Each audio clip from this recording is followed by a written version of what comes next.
My name is David Ogunmuyiwa, and this is the second episode in a weekly series by the Architecture Foundation, looking back at the last 30 years of architectural history. Today we're on Chance Street, an ordinary London street in Shoreditch, elevated by a considerable architectural legacy. David Adjaye's 2002 Dirty House at one end, Stephen Taylor's 2007 three terraced houses at the other end of it, and the Blue Mountain School, the most recent scheme by 6A Architects. I was lucky enough to speak to the architects behind each of the projects. Sir David Adjaye, Stephen Taylor, and Steph Macdonald and Tom Emerson of 6A, to learn more about how their projects are connected by the context. Thank you for everybody for joining. I mean, it's a real treat, a pleasure and indulgence to have you all on the same call. I think Chance Street is a street that I talk about a lot in practice with students, with clients often as well. And we just kind of talk about it in many ways, and kind of in terms of what it means about the city, what it means in terms of kind of social change, the evolution of that, what it means about practice, how it reflects back on practice, and also typology. I'm conscious that each of your different schemes is not necessarily the same typology, and the kind of unifying factor is Chance Street. But I thought it was really interesting how this kind of street is able to evolve, but also still embody a kind of spirit of architecture. So I was speaking, I think, to Stephen the other day, and just saying that in a few years, in a couple of decades' time, you'll look back and you'll be able to understand London from each of your three schemes at this moment in time. And I wonder, Stephen, if I can ask you first to kind of talk about that, how important continuity is to your work, and how it influenced, how it informed that your scheme.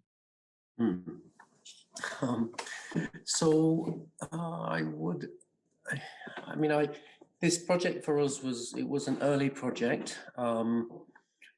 It followed, I guess, some urban studies we were doing for the GLA in East London and in Raynham particularly. We were looking at and thinking a lot about streets and houses and terraces and courts. We were part of our research. We were looking at this neighbourhood before we got this commission, and enjoying the kind of characteristics of its 19th century past, before the Victorian reformers came in and did things like boundary estate. So we know that this neighbourhood was one of London's poorest, and we'd been, I suppose, a little obsession of mine, poring over maps and plans of past times, and whilst recognising the kind of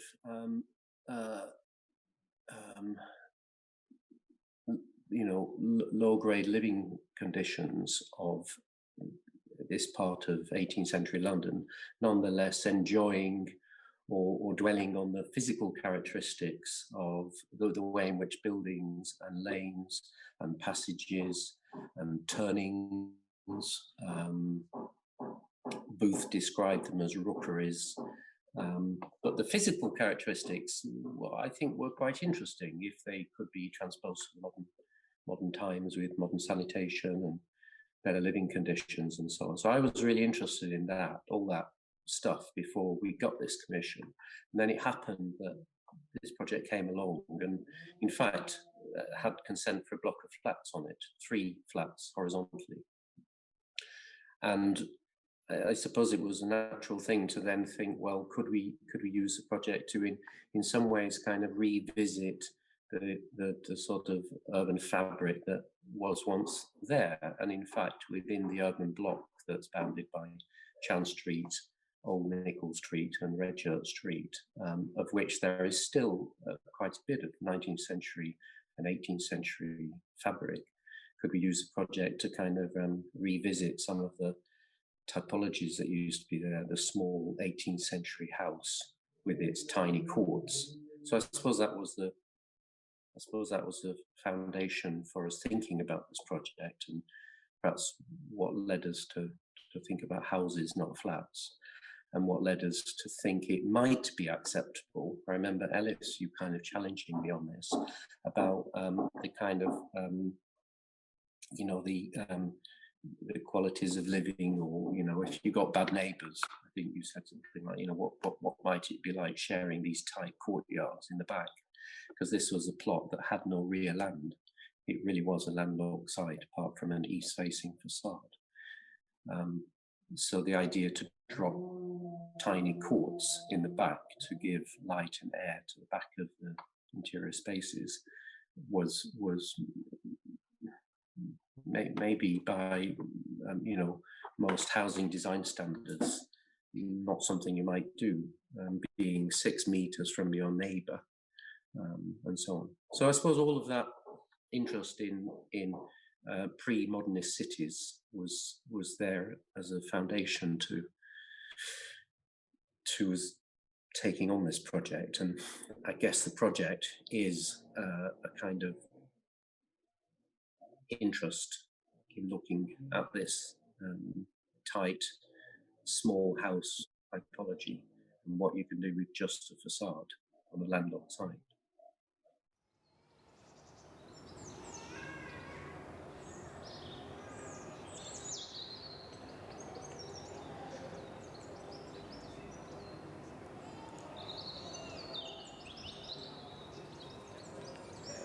"200 years ago, this area was known as the Nickel, one of the capital's poorest districts. The area was home to a community of 6,000 silk weavers. One of its typical dwellings comprised no more than a ground floor living room with a workspace above. It was subsequently replaced by one of London's foundational social housing schemes, the timely Boundary Estate, completed in 1890. Today, only the street pattern at the southernmost fringe of the Nickel remains in its 19th century form.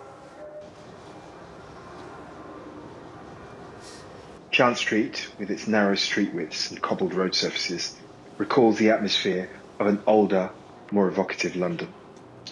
Lured by the availability of properties that would support both residential and studio use, a number of prominent young British artists, YBAs, came to make a home there.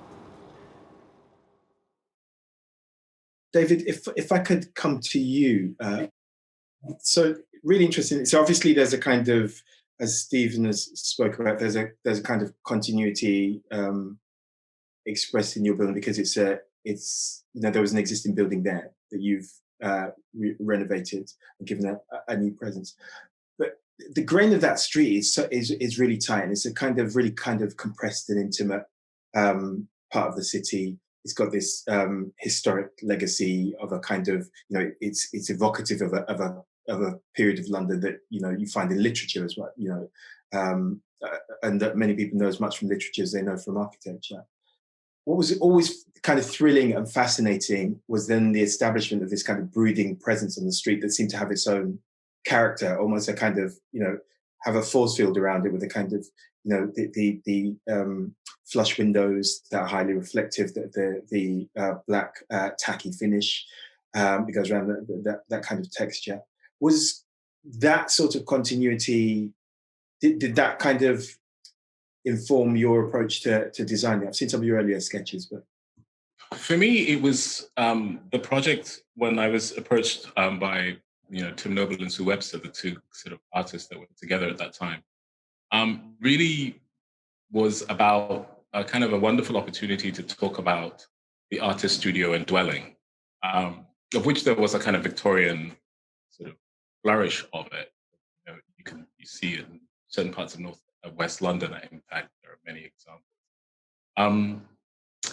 But it was interesting to me because it was also, this was the kind of height of the YBA, and it was about really trying to establish a kind of topology of that sort of artist community as part of the fabric of understanding the built environment of the East End. The East End had become a site where a lot of artists had moved to because of the flexibility of the typologies that had happened because of the bombing that happened in the war, et cetera, and the post-war building, et cetera. And this building particularly is not, it's a 20th century building. It was designed as a purpose-made piano factory. So it was sort of a sort of large span frame building. And there was something about it that I just thought, it clearly replaced some terrace buildings, and it just occupied that corner in a very slightly awkward way, sort of rammed itself right onto the street, leaving very little pavement. And I thought that was a sort of special quality that had sort of happened, sort of in the evolution. And it something about the building resonating with labor, different kinds of labor, and that the artist community wanting to establish a kind of creative labor as part of the way in which they were adding to the context. I found very compelling. I was, these are people that I knew at the RCA when I was there, etc. So this discourse about, what does our generation add to the kind of city was really interesting. And then how do we value parts of the topologies that are sometimes seen to be not beautiful? The building, the planner said immediately, tear it down, you can build something new here. That's obviously. And before, with buildings. And they, so this idea that somehow this building was not exemplar, so should be torn down, encouraged me more to want to kind of hold on to that and to not have a value judgment about what is a good, what are the good and bad buildings, not because of anything. I just wasn't interested in that discourse, but wanted to just talk about the different layers in which the city was made. So in a way, you call it a refurbishment, and I think that that's the kind of wonderful misunderstanding of it, because it's not quite a refurbishment. It's a kind of freezing of a facade, essentially, and a reconstructing. So it's in a way a sort of remaking from existing context. Something I did with the Electra House, which is just literally reconstructed from the old lean-tos and then put together and clad in this plywood. And in the Dirty House, it was about making a steel frame to freeze and hold this sort of higgledy-piggledy facade of this 50s building. And then to sort of talk about the layers that were going to be added, the top layer that was added. And then to somehow find a sort of membrane, a waterproofing system that would freeze the entire thing and allow it to have longevity. And then to divide the space inside literally as a series of divisions for the labor, in a way, a series of proportions. So it was trying to kind of make it useful in the sort of late 20th century, early 21st century, rather, early 21st century, and also to talk about its history at the same time. And it was about that, And then with the mirror flush windows and the setbacks, etc., I was very interested in just talking about different construction techniques, but it was very simply inspired by the fact that that part of Chant Street was actually the red light district at that time. It was actually a very colorful part of London that a lot of people, a certain part of society went to look for, colorful people in that way. And there was something very sort of, I found very, I knew that it was going to go because it was very clear a lot of investment was coming in. And I remember one of the sort of evenings kind of being around there and seeing, a sort of lady of the night kind of running around, kind of trying to do a face and run to a car, and I thought, my goodness, why don't we, I remember saying to why don't we just put mirrors up and like have this kind of urban dressing room of the ground plane, since it was so, we weren't, it was kind of like, that was the gesture, the building was so, occupied so much, we wanted to do something to dissolve that moment with a certain kind of publicness that was just available for everybody. And then, when we put the mirror up, we, talked about how we didn't want people to be, to feel awkward by it. So we actually frosted the inside face so that actually both sides could not see each other, but they could see silhouettes of each other. And that was a kind of decision made to not, there's no reason why they couldn't have just left it open, but they just, it was like, let's be really public about this, that the ground plane belongs to that porosity. And that sort of set of thoughts about the people, the time, this kind of, not valuable building sort of inspired the way I wanted to work. So, Tom and Steph, can I just come to you now? And because obviously your scheme is making the corner, and it is on part of Chant Street, but it turns the corner as well. How do you, what sort of relationship do you feel you have? And just kind of reflecting on what David was just saying about the kind of, and what Stephen has said in the past as well, about the kind of the residue of industry in that street. Because one thing I'm struck by about your scheme is that it is this kind of engine, there's this kind of industriousness that's inherent in the program. The building, as we came to it, had been through a lot of change already. It was really quite a little building originally, and very sort of unassuming on that corner. And there weren't lots of shops along that street.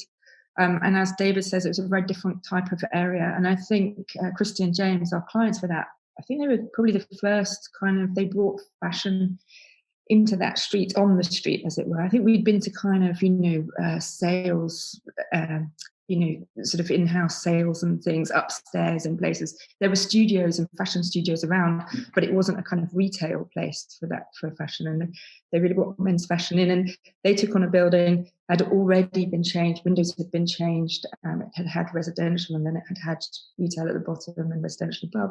Then that had changed to studios, and then there'd already been an extension on the top of the building. So there were all sorts of things that had happened to it quite informally, and just as it adjusted to whatever it needed to do. And James and Christy had taken that on and also kind of started to change the building a little bit. So when we started to work with them, it was just at a point when lots of other retailers were starting to move into the street, and they were feeling perhaps a little kind of hemmed in by that, and that they were doing something slightly. They're very, very much behind the craft and the kind of the makers and the quality of the projects, that the clothes and things, that they're not throwaway, that this is kind of an invested labour into these projects, and that they want to kind of give value to that and accord it value. And therefore kind of a lot of the decisions around how that building is and the shop are very much about that. So when we came to it, I think it was about trying to accord that value to the projects and share that knowledge and be kind of centre of knowledge about things, rather than just a retail or a consumption, place of consumption. And so they kept the sort of making and the industry, as it were, around it. The thing that was interesting is we're latecomers to this particular neighbourhood. So first there is David's project, Dirty House, and then Stephen's project. And of course, you can't be an architect in London and not be hyper aware of the changes provoked by those projects. We were very aware. To some extent, it's not just about a neighbourhood, it's also about periods of time. Because actually, I associate Dirty House with as the sort of the end, almost the end of a string of buildings that David did, like Electra House and a whole series of other ones that represented, David's already said, like that YBAs through London, late 90s, reoccupying part of London with a new kind of force, a new kind of energy. And I like the way that you talked about the idea of labour, about work. And I guess that that by the time we got there, these two quite powerful buildings, formally powerful, but also conceptually powerful, on one end, the sort of the reflective quality and matte quality of David's building, and then Stephen's one, which somehow, in that building, Stephen almost owned brass for many years. It became like, somehow in this one gesture, this kind of gate, suddenly there was a sort of an attitude.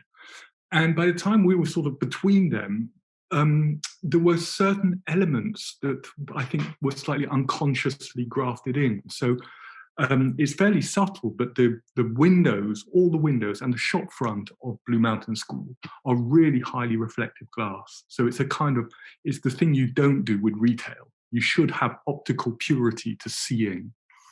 It's actually highly reflective. And when you do see in, there's no ground floor. It's actually, the whole thing has been dropped into the basement, and it's actually an archive rather than a shop display.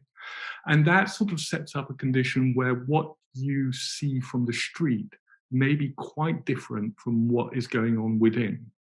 And I think that's perhaps something that all the buildings have in common. They have a certain kind of, hidden quality about what goes on in the depth of the city, the courtyards, the studio, and in this case, it's a sort of almost like Sonian kind of little sort of 3D puzzle inside.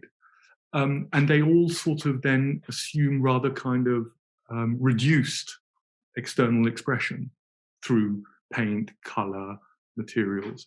So to some extent, I feel like we were responding to both the place, but also the times, and certainly the changing times. Because I remember, I think the first time I went to see Dirty House was, to see it. And that bit of town was a really completely different place. It reminded me of was taking Laurie. Our son is 21 now. He was really little and we were waiting at a bus stop and he needed to go to the loo and he must have been like 3. So I just popped into a pub and it was a complete strip bar with a pole and everything. It was empty. It was a morning. They let us go through and then it was obvious that, as you said, ladies of the night, the whole sort of toilet wasn't a public one. It was full of makeup and things to get kind of geared up. So just had to take him in there. But it's kind of fun. Just totally took me back to that area and this sort of idea that things are going on behind. What I'm struck by on all of the schemes, and Adjaye, is a kind of joyful exuberance with kind of verticality and volume. And I wonder if that at all informed the approach that you had to Imagine School and whether to talk about these kind of vast double height spaces, as Tom has spoken about, kind of, it's kind of oculus as you look in from the street and then you look down and then, there are all these kind of games with, how the stairs go up and the size of the floor. We didn't know what it was going to be when we started building it, right? So it's a project where the client had a contractor, or actually had direct labour, had a carpenter and builder, and some notion of use, entrance, but they were quite vague. And then we just got going, and then the use of the building started forming around the works, and the works then responding to it. So it had, for example, it didn't have any traditional building contract in that manner. And so the sort of the program and the spaces somehow were in dialogue. It wasn't like, here's a program of spaces and here's the design. It was like, oh, look, this one reaches up here, has this view, has this proportion. We could have a restaurant here. And then somehow that develops momentum, and then next thing you know, Steph is making drawings for the ceramics around the room, and then there were lots of adjacencies actually with Stephen's building, quite complicated little party wall arrangements, little courtyards and stuff. So it was quite a kind of exploratory way of trying to find spaces within this kind of this corner, try to find light, try to find ways of moving around it, which are not obvious because it's very constrained. I mean, I think probably all of these buildings have a kind of common sort of spatial density and precision in the end, which was great fun. And everything was very raw. It's all like raw plaster, raw oak, and raw Gauss steel. So everything had to be self-expressed, as it were, materially. And that was, I'm simplifying a kind of 5-year span. Sure. But essentially it was evolutionary rather than a kind of a brief and a design. And just to because there's a lot of practitioners, young and newer practitioners, we're looking at this, and they're all kind of rural, all of us, and they were bound up with conversations about net to gross and kind of what you can't, and kind of being profligate with space, with valuable space. How do you, in terms of reflecting on practice, did you find it an easy process having that conversation in terms of volume with your clients? Obviously, Dirty House, it's for artists, they need big spaces, so it's kind of locked in.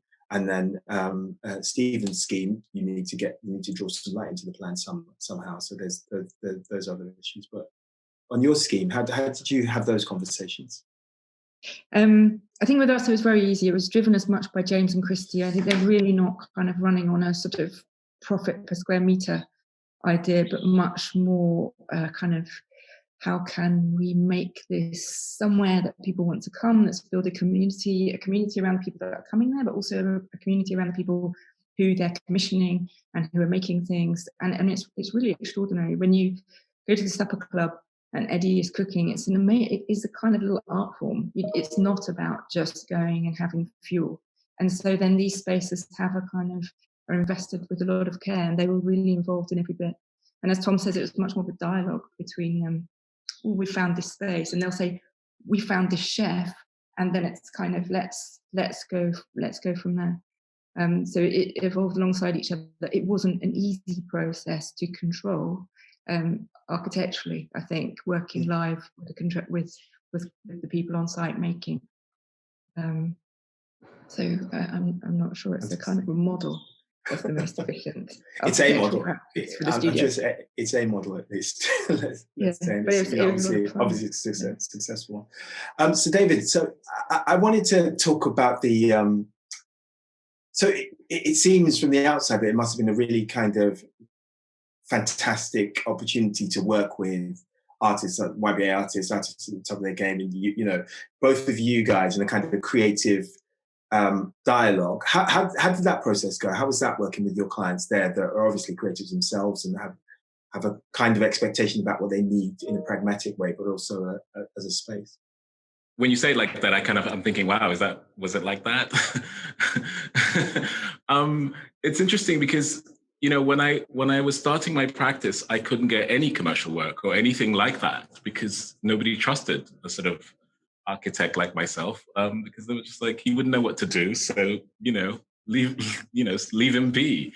The only people who were interested were people who I'd sort of had relationships with at the beginning of my career. So artists were those characters. Those are the people that I hang out in the pub with and, you know, went to school with. And so when Tim and Sue went to see the Electra House and they went to see Chris O'Feely's house that I'd done on Fashion Street. And when they saw it, they said, you know, we want to live work home. That's, you know, not just, you know, we want something that's really going to be, you know, in a way, it's kind of interesting in this COVID time. They were talking about the things that we're sort of now living. They wanted a thing whereby the home and the studio had to have enough variety in it that it would stimulate them being insular. And just, you know, that sort of blurring between night and day and night would be varied enough that they could stay there and not feel like they just had to run out. So, you know, there was a question in the project which I was really excited by, which was, you know, how do you make distance? How do you use the different lights? You know, it was lucky enough to be on the corner so I could articulate all 4 lights to it. And how do you use division and proportion to create, you know, I mean, they didn't have a lot of money. So it was proportion and division with the devices to just reflect light and to create atmosphere through that light. And to, you know, and so it sort of became about, you know, the whole thing was about simulating many scales in the city. You know, there are courtyards in the back, but, you know, there's a small courtyard with a palm tree that we grew just to see if it worked, and it flourished. We were shocked. You know, there's the entrance has this very vertiginous sort of cavern, narrow, and it sort of refers to sort of the kind of East End passages. You know, it's a kind of little, you know, I'm always very interested in the assemblage of urban spaces within interiors in my work. So, you know, it's sort of, in a way, I simulated a series of scenarios about qualities of, you know, the things that we liked in the East End, and created a series of rooms, and added to that a series of proportions about studio spaces that they were very compelled by. They were adamant, you know, the reason why it's a double height space is not because artists like bigger spaces, some artists like small spaces, but they were obsessed with the Royal Academy. So it was about, you know, getting that sort of datum before the cornice line as a geometry that they could rehearse in. They were like, we're going to show in the Royal Academy. We want to be able to see what our work will be like before that happens.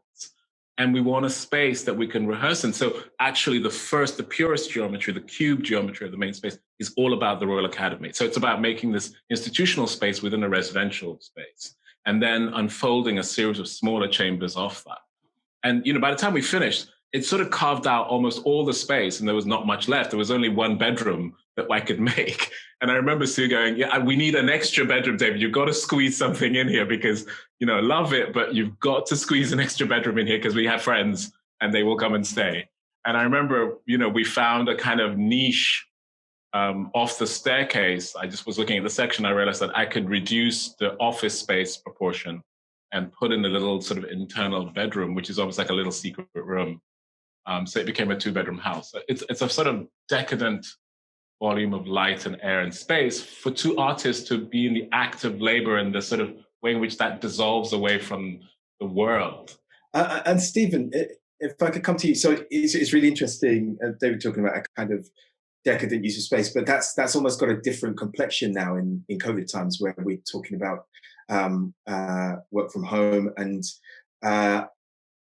obviously these are kind of private projects for private clients, but there's a lot of kind of, you work in a lot of social housing, and there is a lot of reflection back into how you find extra space in quite modest scales to kind of cope with that variety of your life if you're stuck indoors all day.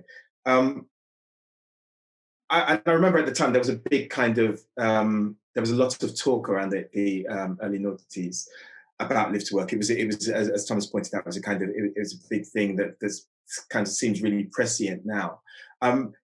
Was there a kind of, in terms of dealing with bureaucracy in the planning system, how did they react to that in terms of, was there kind of planning guidance around that time that allowed you to kind of be able to have 6 meter differences in, window to window and not kind of have to deal with those overlooking issues? And would you be able to get away with it now? The planners were quite relaxed because they liked the idea of houses, not flats. So in a way, maybe I shouldn't say this, but I don't think once they saw an application come in for family homes in this neighbourhood, I'm not sure they really gave us any more grief. They didn't give us any grief, in fact. But the proximity of the dwellings in the back was perhaps something more. It kept me up at night a bit, I must say. I mean, there was a lot of the dividing wall between the two courtyards, because it's 3 houses, but 2 are mirrored, so 2 kind of almost share the courtyard with a dividing screen that's full depth at ground floor and then recedes back as it goes up the plan.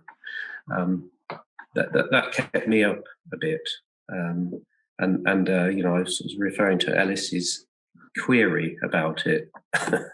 I don't know if Ellis remembers this, but there was are you sure that's going to be okay? What about the sound bouncing off because we'd made a big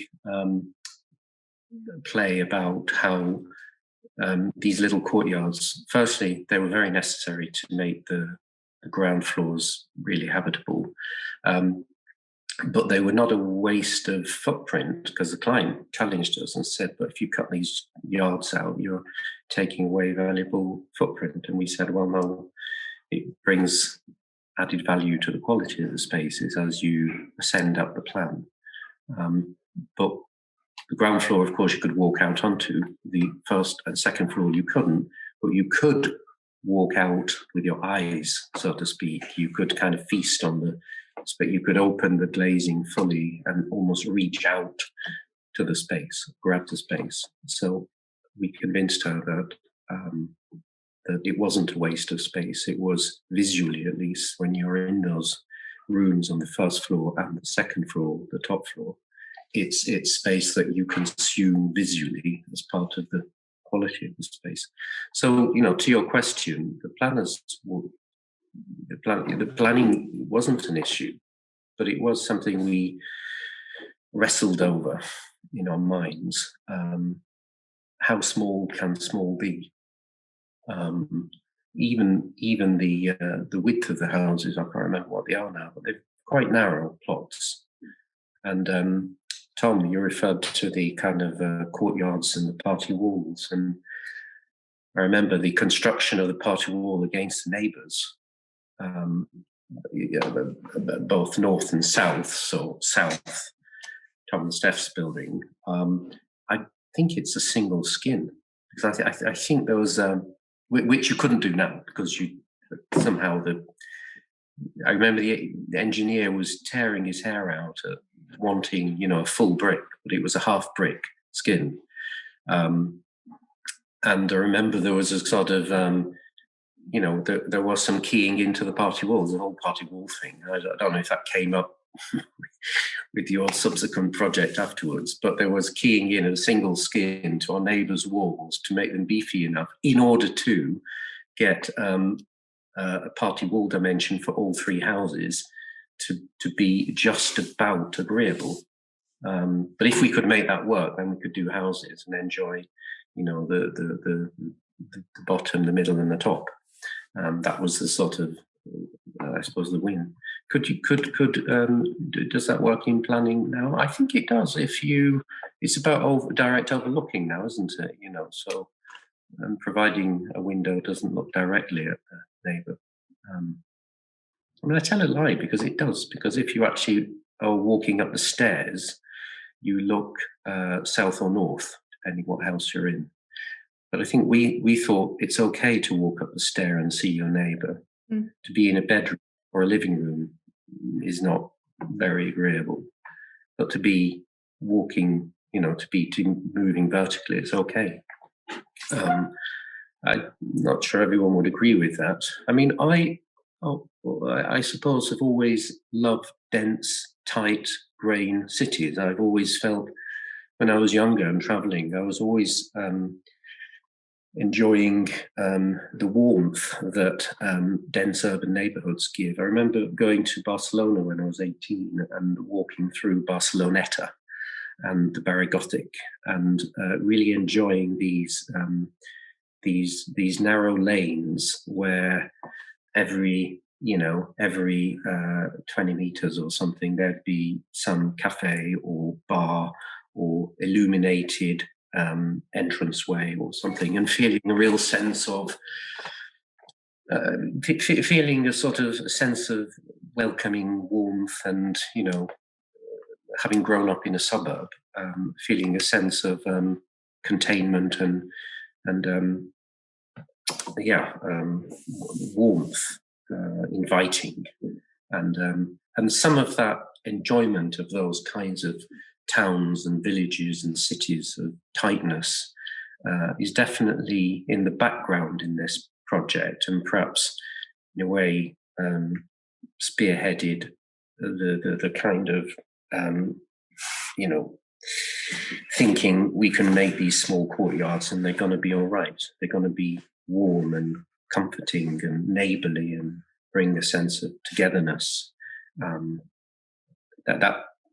mean, that's in my mind, and something of that is in a lot of our projects today. But I'm really aware that people, not everybody agrees with that. People have said to me, "Oh, they're claustrophobic. We need more space. I don't want to see my neighbours." Blah blah blah. I guess I think if you can threshold and layers of threshold and how you kind of handle threshold is important. And on the ground floor, that was definitely a topic of layered spaces, from the cobbled street through the brass gates that allow light through and air through into a zone where you'd leave your bags and your prams, and then you would go into a hallway. And then you would proceed further into the first room, the ground floor room. And if on a warm day you left all doors open but left the brass gates closed, you really could have a sense of the street and the noise and the life, whilst enjoying receding deeper into the plan. Something that I thought was very pleasurable, not to be cut off from the street, but to kind of enjoy the liveliness of the street. David, so in a similar way as Stephen has talked about, kind of preoccupations that were kind of in that scheme, but then went on to inform other work. You spoke earlier about these assembles of urban spaces and kind of reassembling those inside a kind of interior space. In what ways do you think maybe perhaps not just Dirty House, but the sort of work you were doing around that time, as Thomas mentioned, has gone on to influence much bigger schemes and bigger scales, different typologies, more public. How is that? Did it mean anything in the kind of, is the DNA of that in other projects? I think that, I don't underestimate the sort of early sort of time of my practice and the way in which I sort of learned how to sort of put together space and to reflect on space, and the way Stephen just talked about space that actually gave me personally pleasure. I think that there is a sense that, we are sort of role play, and I love what Stephen was saying about this idea of remembering Barcelona and remembering intimacy in dense cities. And we all do that. And I think London had a kind of very large influence on the way in which I sort of saw the opportunity of, reimagining scales of spaces that made me excited to be in the city, that made me feel current and relevant. And I assembled most of those from, Roos and apparently, discarded sort of geometries of the city, because I sort of felt like that was the world that was not being paid attention to, and that world was kind of the world that excited me. It was also a world that I sort of engaged in. When I was a younger kid, I was a DJ. We'd hang out in all these crazy clubs in the West End, and we'd always be in the back lanes of Soho, and all these things are all part of this way in which one would sort of accumulate a series of spaces that become part of the personal sort of biography of the sort of way in which the architect operated. And I haven't left that. I mean, I am working on, lucky enough to be working on very large projects and even national scale projects. But even in those projects, it's not so much remembering London and sort of remaking London everywhere else, but it's relearning, it's remembering what inspired me about those spaces, and then looking at what the new contexts offer to me and what I'm finding exciting in those spaces that I'm expanding. So in a way, London was a kind of training house, for me. So by the time I sort of started working in the US and spending a lot of time in the US, the sort of attitude and the way in which I sort of looked at the world had been formed, and I used that very much to really look at how to make things there. And now working in Africa, and it's the same thing. I'm sort of really, fascinated by things that most people think are sort of completely irrelevant, but that it sort of has, it's sort of allowing us sort of another opportunity to be re-inspired again, and something that I need in my work. This idea of finding the imagination always, and the reason to just make, apart from, just being good at it and, having done it for 30 years now. So Tom and Steph, either or both, preferably both actually. Obviously, yours is a kind of different point in time than the other two schemes on Chance Street. So I'm going to invert the question for you and kind of ask about other schemes that you've worked on that informed Blue Mountain School. So in terms of process and typology, where is that really apparent in this scheme? And it was interesting, Tom was talking earlier about, Steph, you went there quickly, you're already kind of sketching details on the wall almost immediately. Talk to us a bit about your process. There's probably two other projects that might be a really easy and direct match in a very literal sense. One of them is almost the very first project we ever did, which was fashion store on Savile Row called Okini. That was what brought the client to us, because that was a store in 2001 that didn't sell anything. And it was kind of completely shocking. It was a mad notion. And the client said, you know what? One day people will come here, will look at beautiful things, they'll get their phone out and they'll order it. And everybody just went, you are joking, right? Of course, it didn't quite work out because they were probably, the iPhone hadn't been invented yet. But the idea that the space that you visit is not the space of transaction was kind of scripted there. And so that liberated the project from a lot of the stuff that goes along with retail. So then you could explore other things like making, like processes, like mixing uses, without much pressure. So that project was actually very directly referenced by our client as a sort of early model.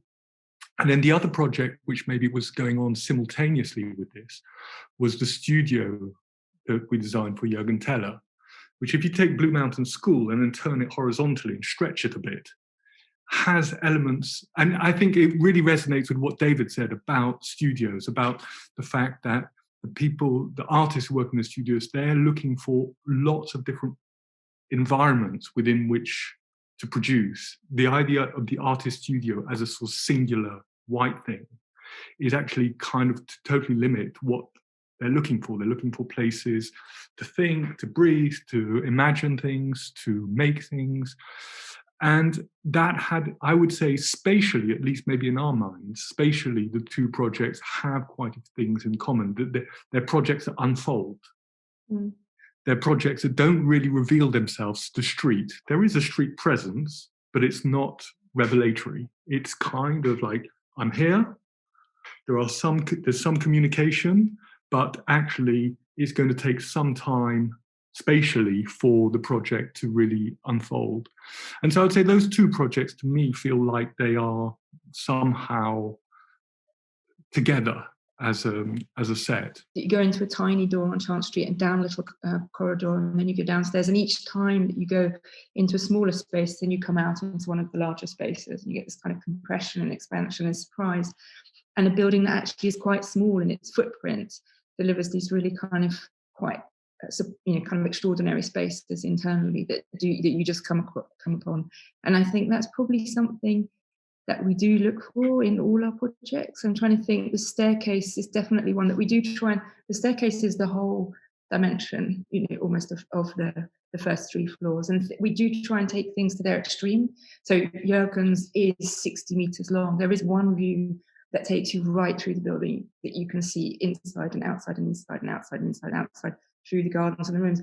And that gives you a real sense of kind of connection through these different buildings. So continually we're looking for connections between spaces so that you can have a very large building like Jürgen's with 2 people in it and feel quite at home, which is possibly, I think, more maybe like David's as well. But at the same time, you can have 100 people in there doing a shoot and it works and it fits and it's full everywhere.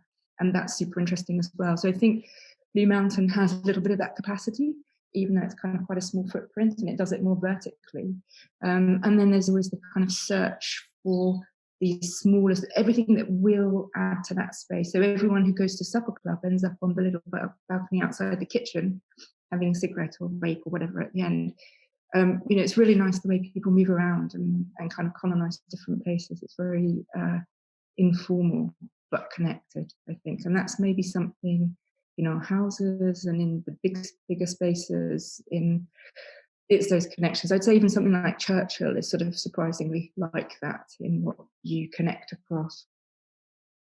I almost wanted to get each of you, if you had any reflections or questions for the other schemes. So I'm going to come to you, Steph and Tom, first again, and kind of go back one by one. But I'm really conscious, obviously, as you've spoken about, when you're doing your scheme, you're really aware of the other schemes. When Stephen, when you were doing your scheme, obviously you were then aware of Dirty House there, and probably the kind of tabula rasa was David's scheme, was Dirty House. But Steph and Tom, have you got any kind of questions or reflections on the other 2 schemes? Little reflection on the buildings or Chance Street. Partly provoked because of your 30th anniversary, by the way, congratulations, AF, and the passage of time. Because what I thought when you invited us to this is, I thought, oh my God, time goes fast. I remember the first on the street was Dirty House. That was a moment, which I remember. Then Stephen's house came, I remember going from Arnold Circus to see it, because everybody was talking about it. And then seeing how Redchurch Street had changed, from the pub that Steph and Laurie went into. And then it just kind of reminds me, of that probably overused quote, which I'm probably going to get slightly wrong, the Baudelaire one, saying, the heart of the city changes, alas, faster than the heart of a mortal.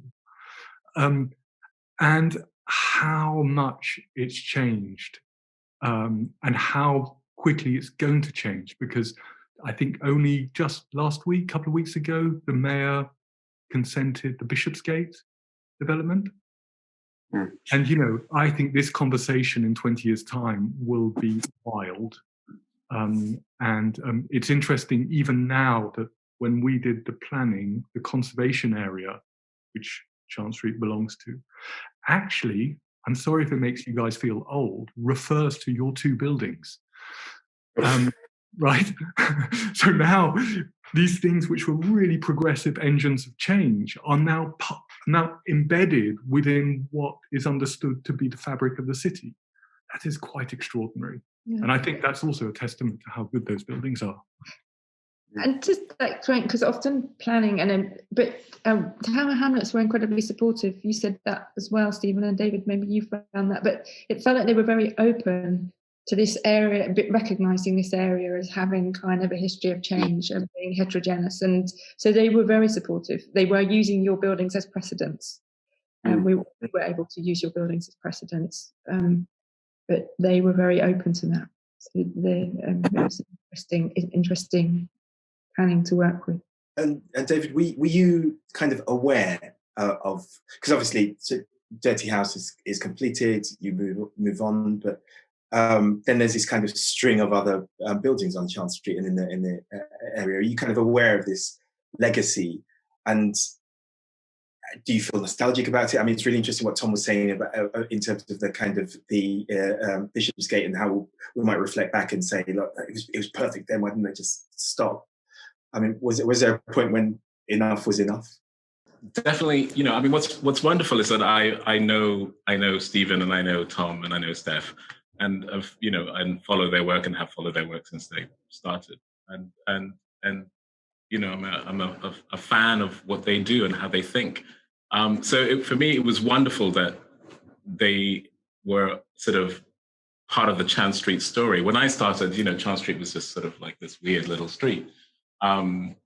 So it was wonderful to see how it has created a kind of entropy of a certain set of sort of reactions and counter reactions, but all of them sort of really dealing with the idea of the city, which I think is really great. And there's obviously also Tony Fretton's building that was being referred to, Brad Locker's studio in Redchurch Street, which also sort of is really, for me, part of that sort of family of sort of very special sort of moment in sort of the beginning of the 21st century in London, in the East End.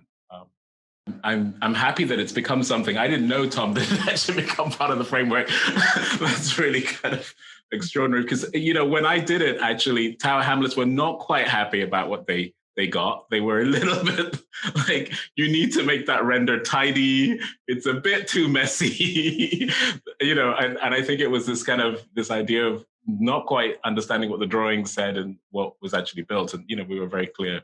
But they actually, in the end, were really wonderful and they supported it. They didn't they weren't aggressive about it in the end. So I'm grateful and I'm glad that the building has, offered another view of how to make in the city.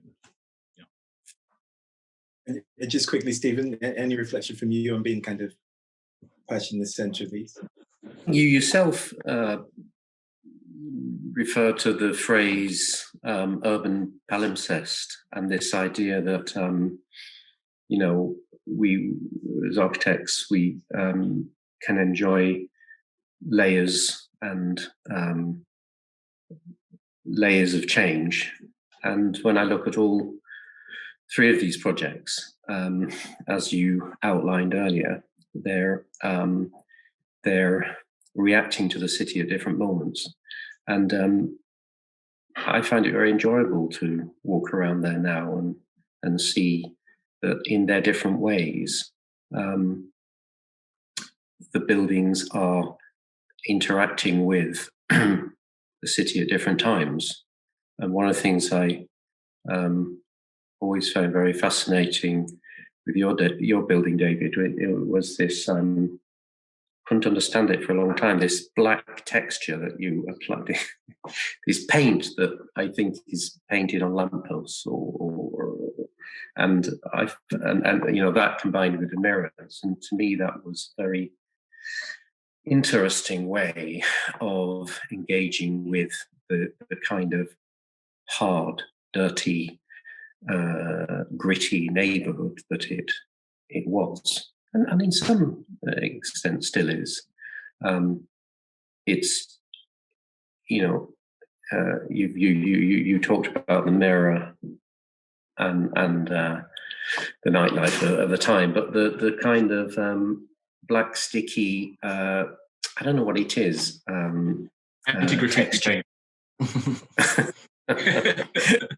I thought that was a great move in terms of its kind of connection with all the stuff and dirty stuff around, and in that, in that, I mean, there's many other things to say about this project, of course, but in a way, that was the thing that kind of made an interesting connection in my mind, and Steph and Tom's building in very different ways, as you've described.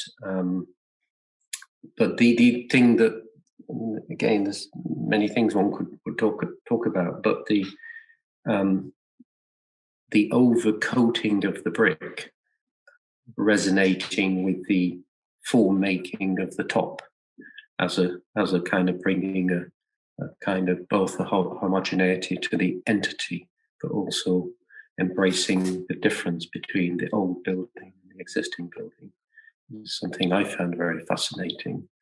And I guess when I look at my own building, I think it's quite conservative in an odd way. In a way, it's I mean, I was saying to you the other day, David, that sometimes people say I'm just a bit nostalgic, and I think I am a bit, but for spatial things that I think are interesting. And you could say that in a way that building is looking back at a kind of way that cities were formed 200 years ago. But I'd like to think it's in a way trying to kind of reveal the qualities of those cities that are now quite often lost. Can I jump in just to add a little bit there? Because I didn't really say what I really enjoy about your project, but in a way, for me, your project presented a kind of resistance.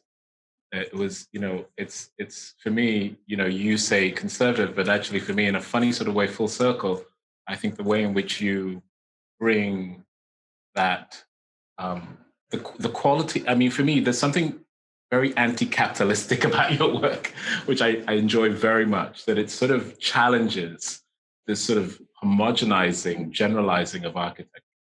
And I think that's when I saw your project, when it came after sort of, I thought there it was, the two poles for me. It sort of made the other side. It balanced it for me, actually, in a really powerful way. And I think that's, you continue to do that. And I think that resistance is really important in architecture. And I think you're one of the champions of that.